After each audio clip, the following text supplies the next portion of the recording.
are a federally qualified health center. So we expanded from just like a regular clinic to now we have this comprehensive clinic where we do healthcare, dental, behavioral, and everything is one-stop shop.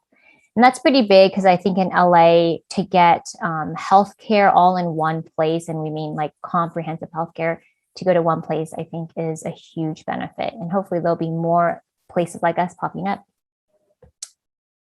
Just a little bit about me again, similar to what she said. I've been working in the Los Angeles community for quite some time. It's my passion. The people here are my passion, and students and families, particularly in the Asian American community, are something that I've been working with for quite some time.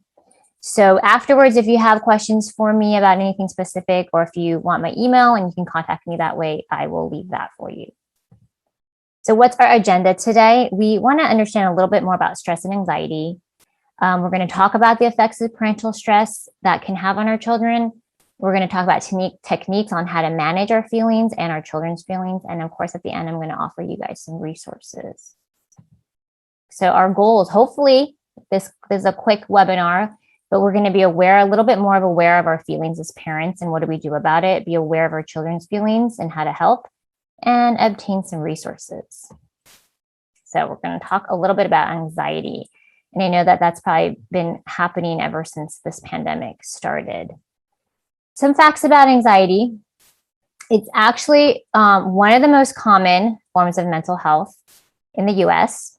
And it's estimated that 31.1% of US adults experience any anxiety disorder at some time in their lives. Now, highlighted is that during August 2020 to February 2021, so that's just till recently, the percentage of adults with recent symptoms of anxiety or depressive disorder increased from 36.4 to 41.5%. This is from the CDC. And that's no surprise. I think we can all say that it's been an anxious time. And it's really affecting about 40 million adults in the US age 18 and older, which is 18% of the population. But only 36.9% of that 40 million actually get treatment. So that's rough. That's not a lot of people getting help. So what is actually happening in your brain when you're anxious? And, you know, what's amazing is now with medical technology, we've been able to see what's happening in our brain. And so what we know is that when you're faced with an anxious or perceived anxious situation, there's a part in your brain called the amygdala, and that gets triggered. Your brain triggers the amygdala. The amygdala then sends a signal to your hypothalamus, and your hypothalamus is what's kind of controlling the things in your body. And so it sends adrenaline into your body. And that's when your adrenaline is affecting your heart rate. It's what kind of like makes you feel like, oh, my heart's increasing. I'm getting sweaty palms. I'm having difficulty breathing. All of that's happening. So a lot of physical things happen when you are anxious. And what's happening, it's called the fight or flight. And that's something that should be normal, because if you're put in kind of a difficult, anxious circumstance, your brain's saying, should I fight? Should I flight? And it's actually supposed to be good for you. It's protecting you in a way. But what happens is when you're being put in a stressful or anxious situation long term, so it's not this initial, should I run? Should I fight? And you resolve it, but it's continuous. You're continuously being in this kind of hyperactive state. What does that do to your body? So that's when we kind of talk about stress and the long-term effects of stress.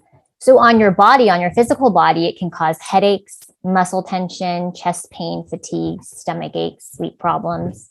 On your mood, it can create less restlessness. You can be having difficulty focusing, being less motivated. I hear a lot of teens tell us recently that they've just been feeling less motivated, feeling overwhelmed, irritable, angry, even having sadness or depression.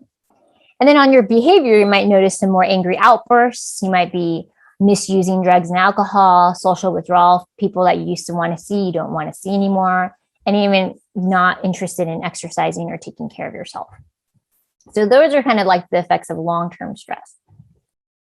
So let's get to the meat of it. Like, how are we feeling about our kids going back to school? And I say us because I'm definitely a parent, and my kids are also in a Mandarin immersion program. So I know a lot of the struggles that you may be having.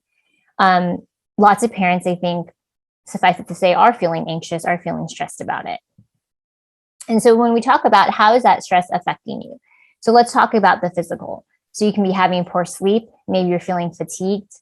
underlying medical conditions may be triggered. And that's actually has happened, that during this pandemic, a lot of people who might have had some underlying medical conditions that they didn't know have been triggered because of this constant stress that they've been in this past year and a half. Having kind of constant stomach aches, but not knowing where it's coming from, or having more headaches and migraines and maybe heart palpitations. Actually, what's interesting is my husband started having heart palpitations kind of around December. And so we don't know if it's attributed to the pandemic or stress related, but he's gotten tests and it's a mystery. So it could be that he has long-term stress. Some of these physical manifestations you may be having, and you may kind of attribute it to other things. Like for the longest time, I told my husband, I think you're stressed. And he would be like, no, it's not. I think it's something else. Maybe it's my medication because he's on this other med. And he just really doesn't want to attribute to stress. And I don't know if it's just that we don't want to think that we're having anxiety, or that we don't think that we get affected by stress, but sometimes we have these kind of like mild symptoms and we want to attribute it to all these other things other than the fact that we might be having some low level anxiety or some long-term stress. But I do think being aware of that you're having kind of these mild physical symptoms are important, because getting early help or find ways to kind of manage that anxiety is really going to help you in the long term. When we talk about mood, the funny thing is irritability, being agitated and short-tempered, feeling overwhelmed, crying spells, constantly worried. And you may think, oh, I feel like that all the time, and you don't realize that it's because you're stressed. And sometimes I don't even know I'm in irritable mood until I actually open my mouth and talk to my kids. And then I hear my tone and I'm thinking, oh, I'm irritated right now. And I'm not sure why, but I didn't even know I was, because I wasn't saying anything until I started talking to my kids and noticed I had this irritable mood. And so I think just being kind of aware of our mood also, and how are we acting this way because we're stressed, and being able to kind of check ourselves, have some biofeedback, feel like, oh, am I feeling something right now? And that's why my mood is getting affected. All of this is very important. But you kind of need to be conscious of what those are so that you can name it, recognize it, and be able to kind of make some changes. So interesting enough, also, there has been a rise of incivility and rudeness since the pandemic. And I think that is also not, I'd say that's a no-brainer. I'd say most of us can say that's been kind of going on for quite some time. But I think the pandemic sort of elevated it. And honestly, not because there's just suddenly all these rude people out there that we didn't know existed. It's not that at all. I really think it's that we have been under a stressful situation for quite some time. The lockdowns, the changing things that the government are telling us to do this, then don't do that. And that does create an anxious, stressful situation that it's not surprising that it leads to this, what they say is loss of awareness, because you're so stressed out, you're kind of just really focused on yourself, your feelings, maybe your children. You have this loss of awareness of what else is going on. And then that loss of awareness then leads to incivility and rudeness. And then that, though, then continues to have more stress, because as you know, your actions out there, if you are not civil and you are rude, can then trigger a reaction from somebody else that causes you more stress. And it's just this cycle. And so I think we have to kind of ask ourselves, is this stress affecting the way I treat other people? And not just within our family, but even strangers. Are you having more angry outbursts towards others? Are you less patient? I haven't been driving for like quite some time because of the pandemic. I was working from home and I used to commute to downtown. And now when I'm in the car, I feel very like irritable when, there's just some minor like annoyance going on. And I even notice that to myself. Like I'm like, oh, I really want to honk right now. And then I have to ask myself, okay, well, do you really need to honk? And then even like eating too much or too little, I think people have also been talking about, I think they called it the quarantine 15 or something like that, about how people had gained all this weight during the quarantine because they were just eating all day and not healthily. Exercising less, being less social. So I think there's two ways to this, whether or not you were like kind of quarantined and now you couldn't wait to socialize and now you're going out to socialize like crazy, or maybe you didn't socialize at all during the quarantine, and now it's time to socialize and you're really reticent for whatever reason. Maybe it could be that you're stressed and you're like, well, I don't know if I'm ready yet to go out there and meet people, or suddenly your social behavior is a little bit different and you're not sure what to say. You're kind of out of practice. I've been hearing a lot of that from some of my clients, that they're like meeting people again and they're like, it's like, I don't even know what to say. And they think I'm getting like, they were like, oh, I feel like socially awkward again. And so you're kind of relearning that. So this is what really kind of the meat of what we're talking about, is that parents' attitudes and feelings can affect children's attitudes and feelings. And I think most of us would say like, yeah, that's true.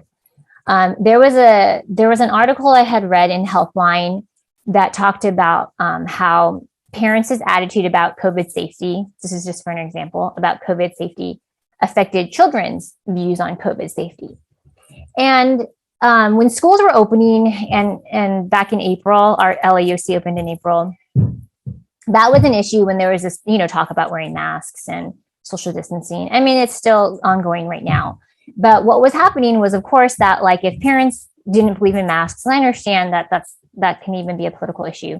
But if some parents were like, yeah, there's no COVID, you don't need to wear masks, then of course children felt that way too. But what was happening was that if a school was mandating it and your child was going to go to that school, but if you had this attitude about it and it was affecting your child's attitude about it, then it made it difficult for them to go to school and abide by the school's mandates.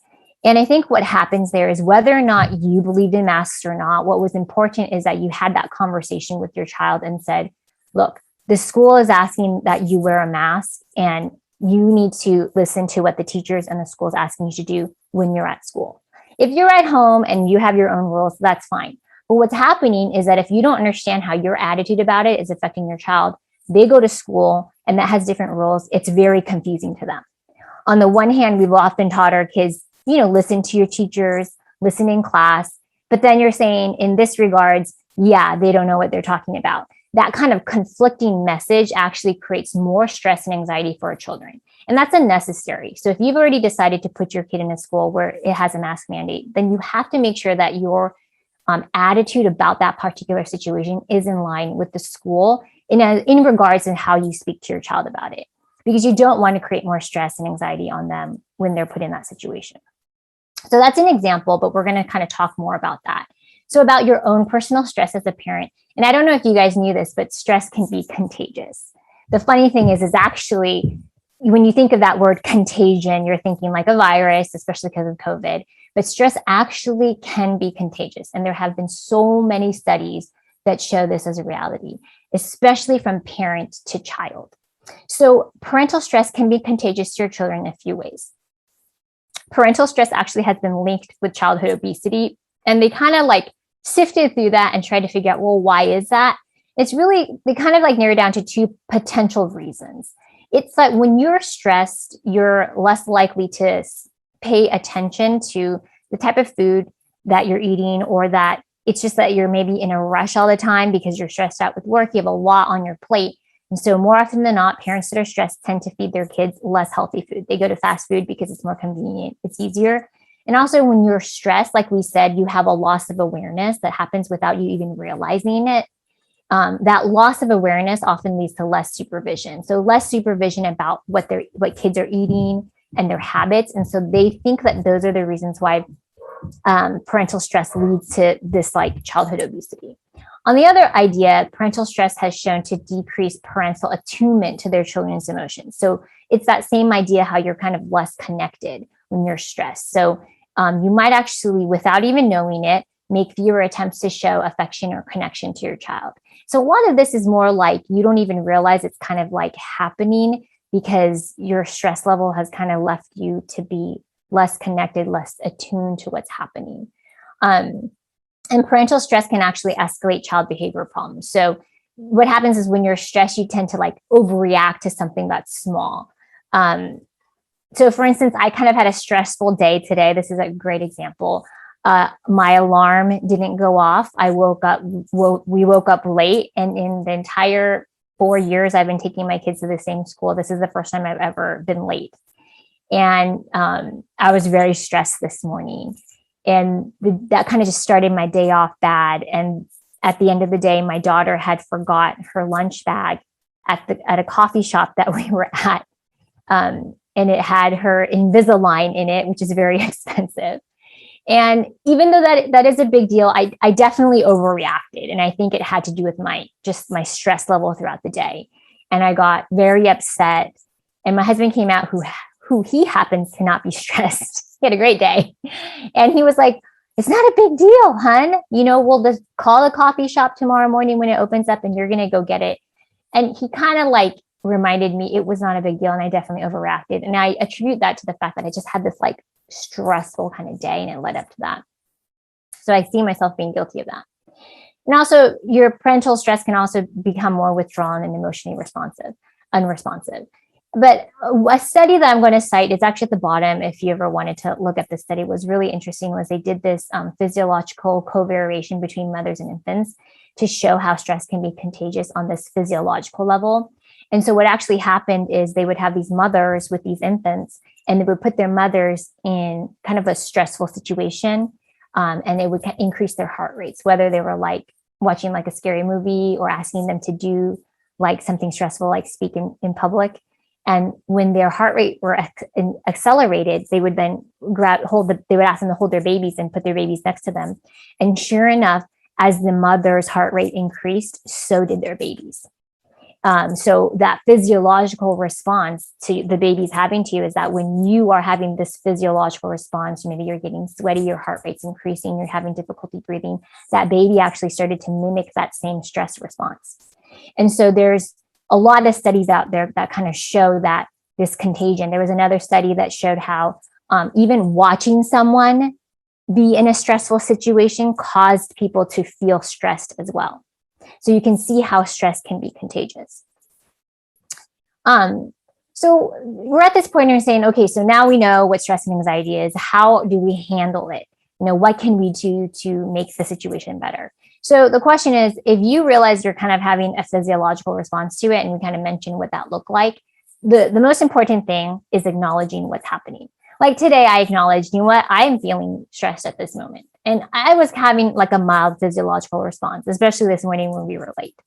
And acknowledging what happens actually just brings it down a notch, because it kind of wakes up your brain and says, is this a fight or flight situation? Is this a real, or is this a perceived stressor?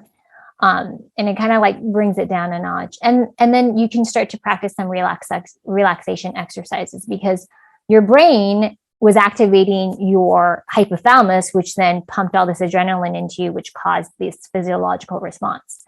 On the flip side of that, you can also change your physiological response. If you take deep breaths, you can lower your heart rate. Lowering your heart rate then is actually going to then tell your brain, oh, I can be calm. And so it's sort of like chicken or the egg. You can do both ways. And then you can teach yourself some mindfulness exercises. At the end, I have some links to things that there's even apps for that nowadays to teach you mindfulness, and even some relaxation techniques. It's all on the app. It's amazing. So how are you processing your feelings about your kids being in school right now? And that's another thing that you could do. So now we've mentioned kind of like the physiological part. Now we're going to talk about more like the emotional aspect of it. And so one of the things you can do is to write your feelings down. I'm a big advocate for journaling. I think that's very important, because there's something about putting on paper your thoughts and your feelings. It lets you kind of reorganize what you're really thinking and feeling. And then you can go back and look at it and say, oh, am I really feeling this? Is this how I'm really feeling? Is this real? Is this perceived? Is this a real threat? Is this a perceived threat? Writing it down really kind of gives you a minute to sort of think about what it is you're feeling. And another thing I'd say, like when we write things down, let's say you are upset at something and you're going to write an email to somebody about your anger or your fears or your anxiety. I would always tell everybody, I tell my clients this, I'm like, don't push send right away. You wrote it down, you wrote your feelings, you're upset, you wrote it down, and then take a minute and look at it and say, do I really need to send this? Or am I feeling better now that I just typed it out? And a lot of the times you'll realize that maybe just typing that mean email was enough and that you don't need to send it. And you can exit out and just realize, you know what, I just needed to get my feelings out. but I actually didn't need to send it to this person to make the situation worse. So I definitely suggest you can try that method. Number two, talk to other parents. So I think having social support is super important, especially for people who are in a similar circumstance as you. So parents that are in your same school who are kind of going through the same situation. But there's this caveat where you have to have this understanding that not everyone is in the same situation as you. And so I had this other situation happen like right before school started in last April. I was, getting anxious because I'm like, oh, they're going to start school and what are the rules? And I had a good friend whose son is in the same class as my daughter, and they've been together since TK. And I called her up and she's like, how are you feeling? I'm like, yeah, I'm feeling anxious. I'm like, how are you feeling? She's like, yeah, I'm anxious too. And then she's like, what are you anxious about? And I'm like, COVID. I don't want my kids to get COVID. And I'm like, what are you anxious about? And she's like, oh, COVID. I'm not worried about that. And I'm like, why not? And she then revealed to me that she actually had been diagnosed with breast cancer. And she said, I just realized that I can't not live my life because of COVID, because I have this cancer situation and I don't want to spend my last days hiding in my home and being afraid of COVID. Like I need to still live each day. I can't live like that. And I respected that. And it kind of gave me perspective on what was going on in other people's lives. And I thought that was really important. So I think when you talk to parents, you understand that everyone is in a different situation and everyone feels differently about it, and understand why. It really kind of opens your world up to seeing from different perspectives. And then attending school meetings like you guys are obviously doing. You probably went to the PTA meeting and even your school's like board meetings or whatever. I think getting the most accurate information is important. What causes, I think, some stress and anxiety is when you don't get accurate information and you're hearing things from other people. It's secondhand. You guys all know telephone, how that game works. I often hear misinformation from my mother because she reads very different things than I do. And then she'll come and tell me, and then, we'll talk about it. And I think going to the source is super important. And then talk to professionals to make the best decisions. Doctors, if you have health concerns, principals, if you have school safety concerns, not to some other random person about it. And then say, well, this person told me to do this. Go to the source. And then most importantly, we're going to talk about practicing self-care. So what is self-care? We talk about this a lot in our, the therapeutic environment, but I think most importantly is exercise. I do think that so many studies have shown that exercise is so good for you, not just physically, but for your emotional health as well. And eat healthier. Avoiding excess sugar and caffeine is going to make you feel so much better. Practice meditation, pick up a relaxing hobby, find time to decompress. And when I mean decompress, I don't always mean like just being on your cell phone, although there's nothing wrong with that. But other ways that may be a little bit healthier, and then finding good social support. And I keep emphasizing this because really, really the reason why I think we as Americans are so stressed out all the time is because we don't have as much social support and support like our neighbors. Like, do we know our neighbors? Are we friends with the people down the street from us? Like, do our kids know them? Like, I think if we had really good community support, we would find our stress level come way down. So let's talk a little bit about how our kids may be feeling. We had sent out some questionnaire. This is before April, to see how kids were feeling about going back to school. This is like way back in April. So it was really the very first time most kids in Los Angeles County were going back to school. And this is kind of like what we got. Like their biggest concern was, actually having to wake up early. And that makes sense because I think kids were, used to this sort of like lifestyle, just getting out of bed and going to class. But then second to that, was worried of catching COVID. And then, fear of being behind in schoolwork was the third. And then the rest were sort of a little bit less significant. So, our kids had some concerns, some fears. So really, really, really, the one thing I'm going to say about what you can do for your kids, all those things we said earlier about what you can do for yourself, also with your kids, but most importantly is to talk to your kids. So there's a famous psychologist named John Gottman, and he's most famous for doing this thing called the Love Lab, I think back in the 70s. But he did a lot of marital therapy. And he was famous because he came to this point where he could say, like, he kind of talked to a couple for just like a short amount of time, and like with like 90% accuracy or something like that, he could say whether or not you were going to get a divorce. Like, that's how much he had studied marriage.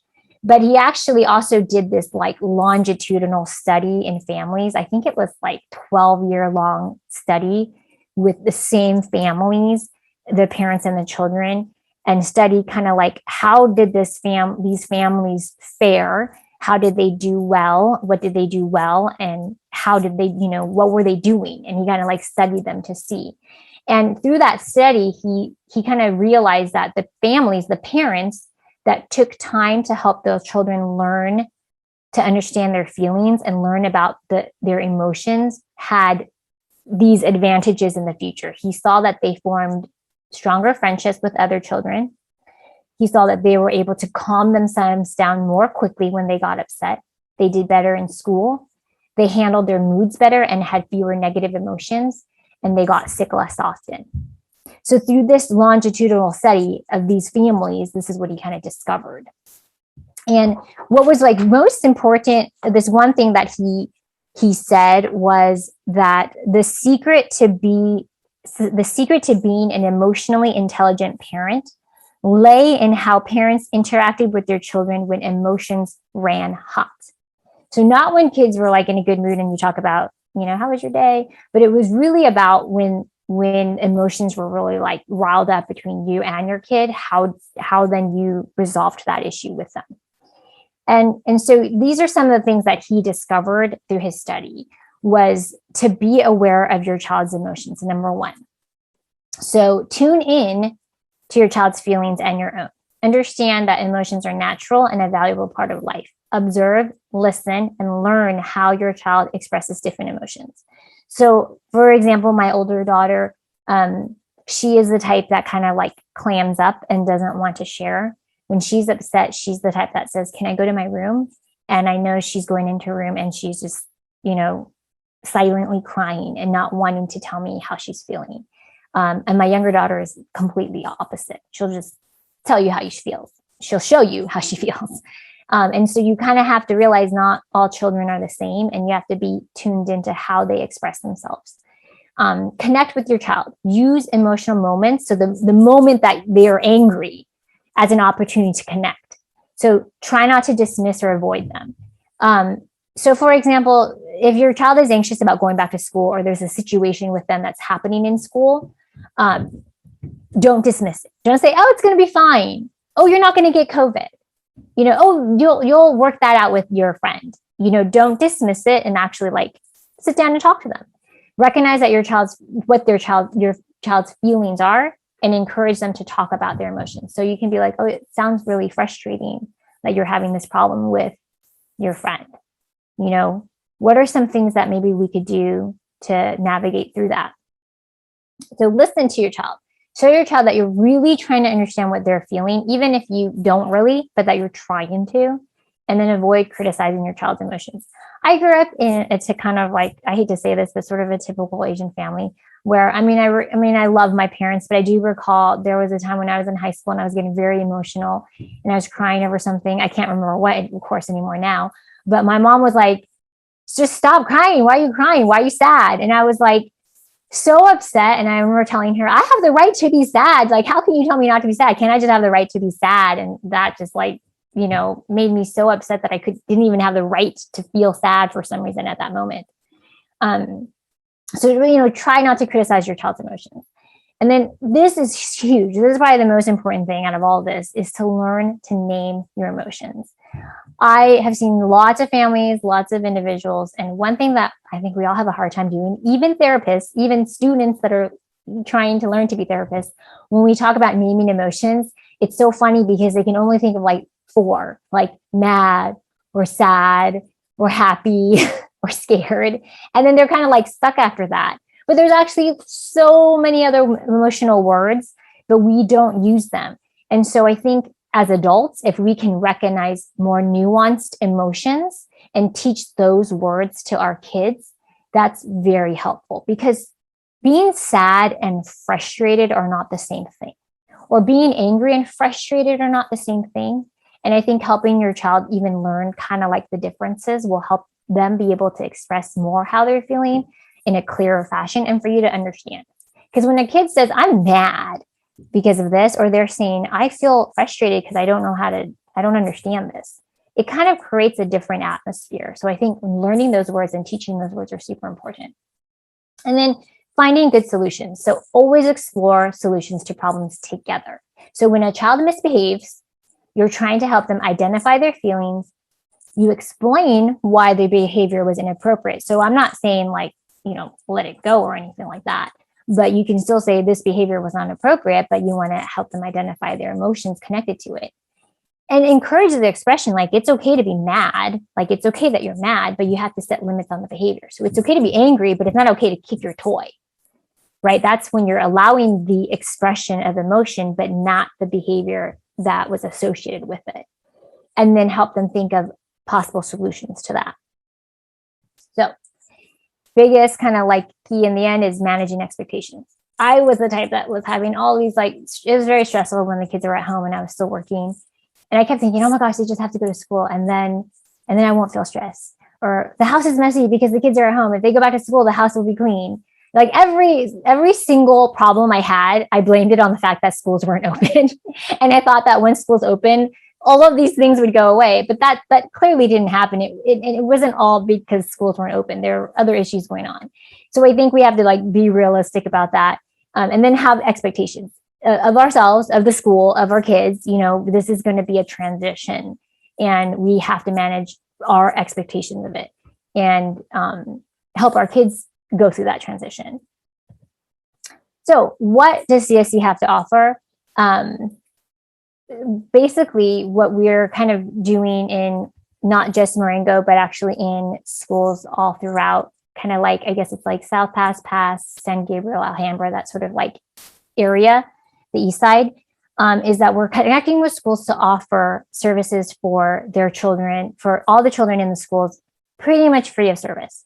So irregardless of if you have insurance or no insurance, none of that really matters. So the way you can refer it is if you tell your school that has a contract with us, and let them know, like, oh, I think my kid, you might need some counseling. Or if you need counseling, because it can be for parents as well, and it's the same thing, you just have to have a child that attends one of the schools, then you can get services through us. And it's, like I said, of no cost. And so it's a pretty easy process. If you're interested, you just need to let your school know. But what our counselors are, we have bilingual counselors, both in English and Cantonese, or English and Mandarin. I think we actually might even have a Vietnamese speaker. They are trained in CBT, trauma focus, motivational interviewing, mindfulness, play therapy techniques. Services are offered through telehealth, but it can be in person, but that's sort of on a case-by-case basis. We have parenting classes for elementary age children, but that currently is only in Mandarin. And we recently started a teen support group for stress regarding college admissions. It's a group or it's one-on-one, and that's in English. If you're interested in that, you can also email me and I can send you that flyer. So last, I wanted to share with you my resource page. And I think we're going to share this slideshow, if I'm correct, up someplace so you can access this page on your own, but I'm going to kind of walk you through it. So up here in the corner, if you click on these little boxes, it actually sends you, it's a link to a website. So here is a link to a website all about hand washing. This is about like different types of face masks. This is the parenting class flyer. This is, the emotional wellness teen flyer is up on here. This is linked to, I'll just click on it and you can see it. It links you to this book that I really suggest that you purchase. I use it for my own children, but we have it in our office and we share it with a lot of families. It's called How to Be a Person, and it's really fun. It actually, it's really cute, and it has just like lots of things that you can teach your kids. One that I love is like how to be a host, and it teaches your kids how to, like, when you invite someone over, like how do you, what do you say to them? Do you offer them something to eat or drink? And then when they leave, you walk them to the door, you say, thanks for coming over. It's really cute. There's a lot of like really fun things. It even tells you how do you take the trash out and how do you wrap the trash bag correctly? I had to learn that one. This is another one that I have at home, and we do it at work too. It's a Mindfulness Kids activity. It has a bunch of different cards that you can just pull out with different mindfulness activities that you can do with your kids. It's super short. It probably takes 10 minutes. You could do it in the morning. You could do it before they go to bed. They're just like activities that help them focus, talks about kindness. It's a great resource. This is the one I wanted to show you guys. It's an app. It's a website that shows all the apps that are out there, and they've sort of been vetted by a lot of different health experts. So for example, for just stress and anxiety, these are the ones that they've kind of recommended that they think are legitimate. So like I was saying, nowadays, if you want to do kind of a relaxation exercise, you could have an app for it. This is a really cute one, this Sesame Street. It's this little cartoon kind of about challenges. Sorry, you're probably going to have to go to the video section to look. And this, I wanted to show you what this is. It's called Call Me Writer. And I was telling you about journaling. And so I know sometimes if you feel like, well, I want to journal, but I don't want my kids to see what I'm writing about. What if they get into my journal? I don't want my husband or my wife to see what I'm journaling about. This is an alternative. This is a website that you can click on, and you can pretty much type whatever you want. And the amazing thing is, once you close it, it disappears. It's not saved anywhere. So it's not in the cloud. It's just nothing. And so this is a great place, I think, if you're just feeling like, I really just want to like write out how I'm feeling, but I really don't want anyone to see it. And I'm okay if I never saw it again. This is a great place for you to do that. We use that with a lot of our teens. These are some other resources just about if your child has encountered Asian hate or something like that. If you click on this, it takes you to a website that has so many resources that you can go to. That I would really suggest that. If you click on me, it goes to our company's website. This is me. And then right here, I'm going to show you this. This is a compilation of some really, really great books it's kind of like organized by topic. Unfortunately, it's not showing the book picture. But like, for example, Anxieties right here. There's a great book called Don't Feed the Worry Bug. The Fix It Friends Have No Fear. I wish you could see the pictures. Hector's Favorite Place, How Big Are Your Worries, Little Bear. I have a couple of these books, and most of these books are really great. There's even one about bullying, like, am I a bully? It talks about if your child is the one being a bully, or if you are getting bullied. These are some just great resources and great books about all these different topics. So you can definitely go there and probably purchase them on Amazon. So this, I'm going to let you feel free to browse and see the links that I have put up. It's pretty fun. And it's a kind of a great place for you to always access some things if you want to. And then go to our website if you're interested in connecting with us also. But if you are interested in services, the best place to do is to go to your school, and the counselors there are set up to connect you to us. So that's about it. Here's our contact information. And if you have any questions, this is a great time. So, thanks, Nancy. It's excellent. It's so thorough. We amazingly have no questions, so okay. It must have been extremely thorough.